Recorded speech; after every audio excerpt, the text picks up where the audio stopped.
Clash of Giants 3, Revenge of the Sith. Although really it should be Clash of Giants 3, Return of the Jedi, but then there was that embarrassing prequel trilogy. What am I even talking about? Clash of Giants 3 is the third installment of a series of games, all based on the same game system, created by Ted Raicer, very famous, very well-respected game designer. The first two installments, Clash of Giants 1 and 2, used the system to depict the World War I engagements, and the third installment is about the American Civil War, which seems a little surprising because these two conflicts seem like centuries away. I mean, I think of them, they almost feel as distant as you know, I don't know, Gustav Adolf II and Alexander the Great, but really they are only 50 years apart. It is just the culture, it feels so differently. So there is the question, does the same system work? And then come to think of it, however, there are other systems, generic systems of wargaming that have been used indeed to depict anything from Alexander the Great to Rommel in North Africa, with just some minor modifications. So I'm definitely not against the idea on principle of porting a wargame system from one conflict to the other, as long, of course, as it is done well. Was it done well in this case? Well, we'll talk about that in the conclusions. For now, I want to tell you about the system in general, which is one that I didn't know before. I haven't played the previous games, so I cannot compare. I learned about the Clash of Giants system by playing the Civil War game. This game comes with two battles, Second Bull Run and Gettysburg, the mandatory Civil War engagement. So I'll talk about these two battles specifically, I'll talk about the system in general, and then we'll see how the system works in this case, in this context, although again I cannot compare with previous implementations of the system. Let's have a closer look at the game. The game comes with a paper map, which is double-sided, and you see it here. The look is a typical classic GMT look, one that is functional, not too flashy, but it gets the job done, and personally I really like the style of maps. This is the map for Second Bull Run, the Battle of Second Bull Run, or Second Manassas, and very interesting battle with very interesting terrain and a very interesting dynamic, meaning that it's a battle that shows you that sometimes it takes three to tango. In particular here we have Jackson, Stonewall Jackson's Wing, which will be located mainly in this area, and there will then be Union forces that are approaching through various directions and ready to pound Jackson. And they may be able to do that for a while, but they are not aware that the Longstreet wing is coming, and in fact they're pretty much falling into Jackson's trap, and they'll be hit hard by Longstreet when Longstreet brings his forces to bear, and he takes his sweet time to do so. So very interesting interaction of forces here. The other side of the map shows a battle that, I don't know, you may have heard of it, you may have played a board game or two about it. It's Gettysburg obviously, and again, a lot of options for maneuver here. The battle, the main scenario reproduces the whole battle, starting from a small encounter here. The Union forces push towards and through Gettysburg towards the hills in this area, and then we have reinforcements that come from all around as they gather toward the central gravity that becomes a sort of like vortex that absorbs everything, and as the Union forces will try to gain a good position, take control of the hills, possibly also take control of that point there, although clearly the Confederates that are coming from that direction in the early phase of the battle have an advantage there, but then there will be a lot of mess happening around and occasionally in Gettysburg itself. And victory conditions in both cases are based on elimination of enemy units, on the control of special locations, and also other conditions dictated by the rules of each scenario. The game is definitely very simple in the rules and the procedures, at least very simple for a war game. It is accessible to new war gamers. A turn starts with a reinforcement phase where you have what you may expect, reinforcements join the battle as described in the schedule in the scenario instructions, but there are a couple of twists here.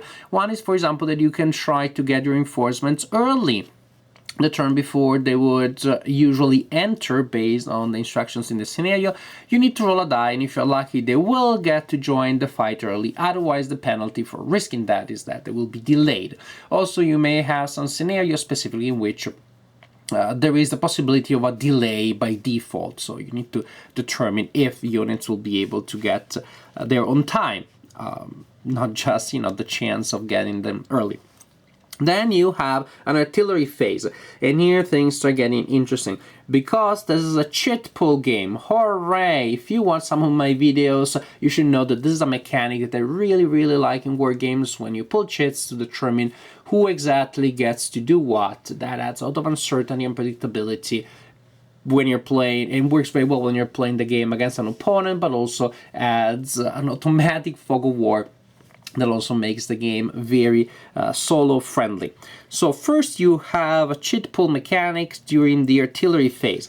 That is, you place in a cup artillery markers for each command that is in play that has available artillery. So the commands are described or indicated by names of the commander So for example, say this group here would have this artillery here. You put all of the available artillery markers in a cup, and you mix them up a little bit, and then you draw half of them. So you mix together Confederates and Union markers, and then you draw half of them, which means you do not know exactly which composition of markers is going to be available. Maybe the Confederates will get a lot of them, maybe the Union will get a lot of them, maybe it will be even, and then during the game you can use them to heighten the performance of the associated group. That is, for example, I can use this artillery marker in an attack that includes at least a unit from that group, or an attack or a defense that includes at least a unit of that group. So a fairly abstract way of using artillery, but pretty interesting because it has the chit pull. You do not know exactly where your artillery is going to be, if you're going to be able to use it. It abstracts all of the troubles of dragging around, unlimbering artillery, placing it, etc., etc. Also, if you're playing against an opponent not solo, then you can keep the identity of the marker secret, which is very neat because the opponent doesn't know exactly, may know how many markers I have, but doesn't know exactly which units are artillery capable that turn. After you have assigned artillery markers for the turn, and again, only some will be in play, the other ones are not available for this turn, then you start the operational phase, in which you draw markers from the cup to determine which groups activate. There will be, again, markers for each formation for both sides, and you draw them. Also, each scenario rules will give you special instructions. There will be markers that do not go, chits, activation chits that do not go in the cup. You can play them directly. There are regular chits, there are special command chits. There are a lot of ways in which a scenario manipulates the schedule of the activation chits that go in the cup, how they are used and removed, etc., etc. So a lot of flavor there. There is a random element, which is great, and it's connected to the activation chit process, but also rules that work around the random element and give structure to the experience. So when a chit is drawn, units of that group get to activate. Also, you have a special combat chit that is not placed in the cup, is in front of you, and you can use it. I'll explain later how. Now, when a group is activated, you can activate unit of that group. You check first to see if units are in command. You choose a unit of that group, and then you count the distance of the other units from that unit, and units in that group are in command if they are within a range of 4 hexes, so 3 intervening hexes. Units in the activated group that are in command get to move and attack and fight. The units that are not in command can move normally, but they cannot move adjacent to enemy units and attack. So, If you're in command, you get to move and possibly to attack.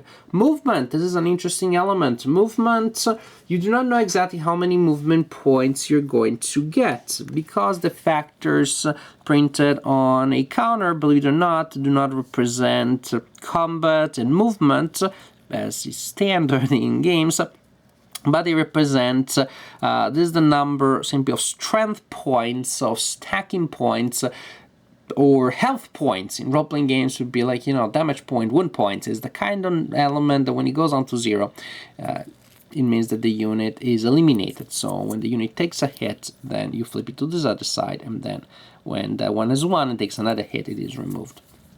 The other number here is the tactical efficiency rating. Movement is determined each turn using a player rate, which is printed on the map on the second bull run map, but you have a player rate, a printed player rate for each side for Gettysburg.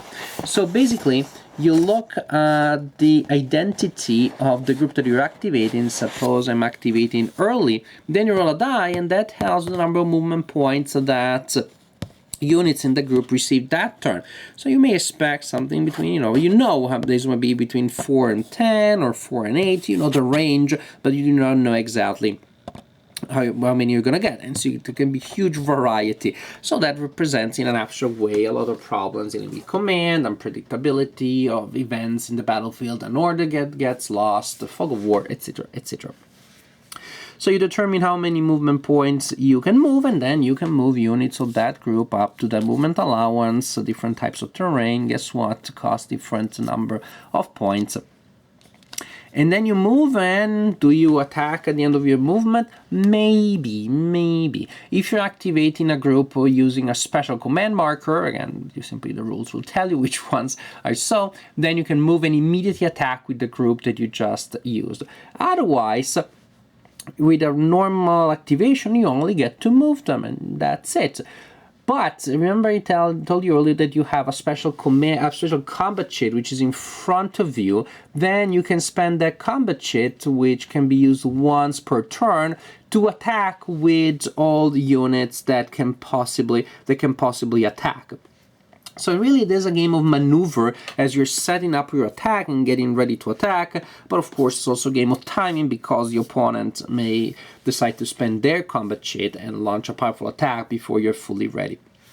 When combat does occur, it is performed in a fairly unusual way. The combat procedure. Well, first you may have cavalry retreat if cavalry is in a fight against non-cavalry forces, but let's talk about the real deal. You total the number of strength points of the attacking unit. Suppose these two guys are attacking that guy there. So we have 4 versus 2. This is also when you can spend artillery markers to give extra strength to your attack.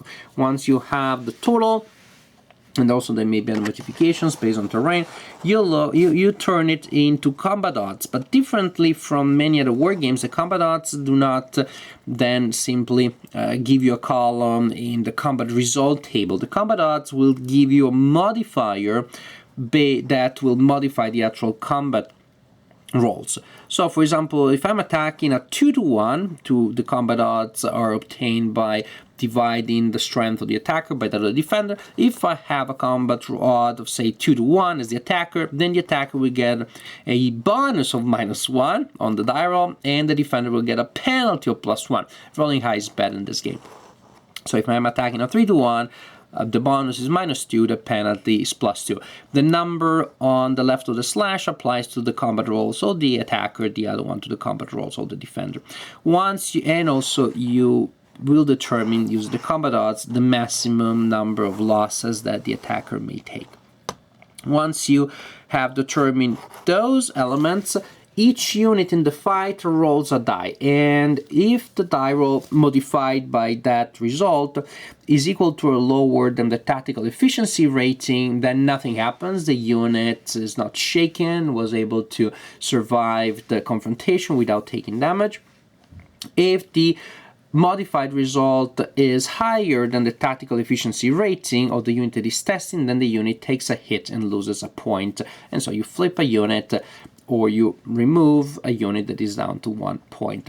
So basically you are rolling sort of like against yourself to see if you're still there, if your units are still there after the clash, as opposed to, as it happens in so many games, to roll to inflict damage on the opponent. I mean, of course, the combat odds are what determines how likely you are to get hit, so good combat odds still mean that the opponent is more likely to take a damage. If you have a high number of units there, if you're able to overwhelm the opponent with strength and numbers. But it's still a little strange that you're rolling your own damage as opposed to rolling to inflict damage on the opponent. So you roll to determine how much damage units take, and then you have a couple of other standard procedures. That is, for example, if the opponent is completely eliminated, then you can retreat after attack, this sort of thing. But this is the meat of the game. And again, you have the modifiers like flank attacks to give more nuance to the game. But this is the basic idea.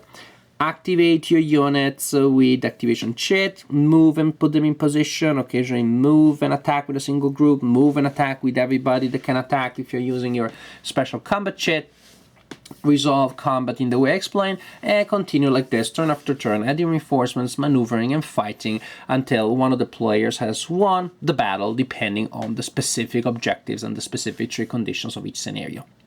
I find this to be a very solid production. I find it very enjoyable. I think the selection of the two battles was very smart, and they really allowed the system to shine. I mean, to me, this is a system that really works well. I mean, what is this flavor? What is it that it does well? It is about emphasizing the challenges of maneuvers, of positioning people at the right time in the right position, etc., etc.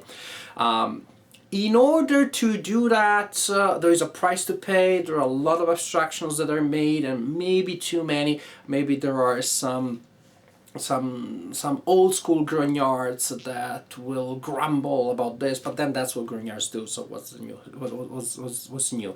What else is new? What else is new? The abstractions that are done here are done to me smartly. Again, at the beginning, I myself, I was like, I don't know, some of the things feel a little out of place. The artillery, which is not on the map, it just appears in the form of those counters, so you have to imagine that these artillery pieces have been dragged around, limbered, unlimbered, positioned, and if you don't have the right artillery piece, you imagine that the artillery is not ready, was left behind, is stuck in the mud somewhere. And if all of a sudden the opponent plays one of the artillery pieces, then guess what? They had it placed, and you had missed that was happening, so you're getting pummeled by the artillery, and you didn't know that would have happened.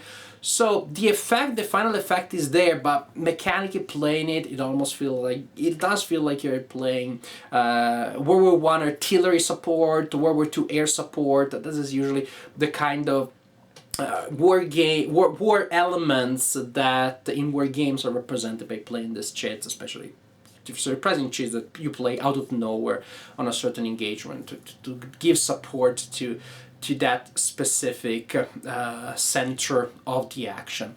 Also, the idea that you're rolling your own damage, it almost feels like you're just leading enormously clumsy formations that are constantly shooting themselves in the foot and hitting each other in the ribs by mistake, falling on their bayonets because they sleep on the floor, because they're just falling over. It just feels like there's incredibly incompetent armies that are inflicting self-damage. But of course that is not the case. You need to get past that, and you need to see that this has been a fairly daring, a fairly ambitious abstraction that somehow, if you get past that moment of an uncanny surprise, somehow it works. Somehow it still gives an advantage to the player that has been able to amass a large number of units against a small number of opponents, has been able to maneuver them well, taking advantage of flanking opportunities and terrain. Somehow the amount of damage, amount of pain that people inflict on themselves mechanically, but on the opponents and receive from the opponent thematically, somehow magically it works. to me it's almost like I had to unlearn certain ideas. Learning the system is very simple. The rules are like 8 pages or so. This is a perfect game for introducing new wargamers to the hobby, but it's almost like I had to unlearn certain things, and I think in a certain way I was in the worst possible position for that, because I hadn't played the previous games in the system, so I wasn't familiar with the system. And I see, by the way, how in World War One that would really work with this idea that you're marching against the machine guns of the opponent, and you're seeing your people being mowed down as that happens. It also happens in the American Civil War, but somehow the flavor feels different. Just the same system feels a little strange at the beginning. So I wasn't familiar with the system from the previous games. I'm not a new wargamer. Actually, again, if you're a new wargamer, then you do not have to learn anything. You're like, oh, this is how people do it in wargaming. That's perfectly fine. So I found that maybe because of that, I have a certain struggle to get into the system, to get past the level of abstractions, and really get to enjoy the effects, the benefits that the system brings. And it is a fine system. Maybe elaborated too long, and I'm giving so much emphasis on the strangeness of the system, and then you'll get the sense that this is just a negative thing. It's more like, I feel more like a rite of passage, a test of passage, but you do need to get past that. But when you do so, then I found the system very enjoyable. I really enjoyed the fact that the action felt fluid, that all the units were moving in a meaningful way, meaning that the situation on the board was presenting me with challenges that was fun to try to deconstruct and analyze. The system was throwing a lot of unpredictability to me. I only played it solitaire, but I already knew from the rulebook, when you play a game that has an action cheat pool mechanics, that it will work well that way, and it really did. It was fun to try to solve all the puzzles that the random activation system brought, the random movement allowance brought, the random assignment of artillery brought. I really like the fact that I was trying to find my way out of this tornado of unpredictable elements, and yet somehow trying to study the problem or the problems for both sides at the best of each side's possibility. Made sense, still created an action that made sense, that had coherence, that had an interesting and engaging back and forth. To me, that was really great. Actually, going back to a point that I started a long time ago in these conclusions and I was forgetting about, I really think that this was the selection of these battles was a smart one, because they have different flavor, they have different dynamics, so it's not like two implementations of the same thing. But they have a core idea which is very similar, which again is the idea of like maneuvering, getting to the to where the action is as fast as possible and gaining advantage. And with Gettysburg, well, you have that web of roads that will go there, so you have races from all directions. Of course, if you get there before, hooray, you hit the opponent, and then you're exposing your flank to somebody else. If you're delaying, then you're the one hitting the flank of the opponent, but you do so after the opponent has smashed against your own lines. So there is this race towards this central gravity, which is very powerful. So you have sort of like the attrition element there, but then you have the maneuvering element. With Second Bull Run, the dynamic maneuvering element is even more interesting, because then you have a natural net instead of simply a convergence of roads. You have a net of roads, you have woods that is more scattered around, you have elevations that Stonewall Jackson is trying to take advantage of. Then you really have a cat and mouse situation there that really works well. One minor thing that not everybody likes, to represent the fact that the unit was taken by surprise, you do have a couple of those, well, they're sometimes called stupid rules, you know, to make the characters in the game, the commanders in the game, act historically without the foreknowledge that the player has. So the player is forced to play less optimally than the player would otherwise do, but more historically, because if you're just transporting telepathically your knowledge of history to your commanders, then of course the action comes out looking a little weird. The players are simply the commanders of that side simply have too much of an advantage. But the rulebook acknowledges that and gives you the option. Says if you don't want to follow the orders that you're supposed to follow to play stoically, feel free to do so, but then give an advantage to the other side, because otherwise the Union has too much of an advantage. And frankly, if you have decided to play non-historically from one side, then it's not that big of the deal to add more unhistorical elements on the other side to balance things gameplay wise. But that's something that not everybody likes, is not everybody's cup of tea. That being said, I really like the system. The production is very good, but we know that we can expect from G&T. That's usually very good. Occasionally, yeah, they also have the brain short circuit, and some of their games come out like with an unreadable rulebook. They fix it later, but this is not a production that needs fixing to me. The rulebook was very simple, very clear. The system is simple itself, hard to mess up. May still happen, but it didn't happen here. So the rulebook is clear. It's easy for even a new wargamer to learn the system simply from the rulebook. If you need extra help, there is a good example of play in the playbook. The production is good. I like the maps. The counters are good quality. Production-wise, is a good quality. The system I like. I don't know about the previous implementations of the system, but once I unlearned some expectations and I was able to embrace the effect and not worry too much about the steps that led me to that effect, I was happy with the experience that I had. I was happy with the final result, with the final product, which of course is an experience. That's what games give us experiences. And the experience of playing this game, of seeing the action develop, of seeing the interaction of the sides, of dealing with all of the unpredictable factors, that experience was a very engaging one. I like the battles, so I like the production, I like the system, and I like the battles. Frankly, I found this to be a very solid product, and I recommend it to anybody who's interested in American Civil War. Also recommend it to new wargamers and to solitaire wargamers, because there are a lot of good things here that make this game absolutely pleasant and playable for somebody who doesn't have an opponent.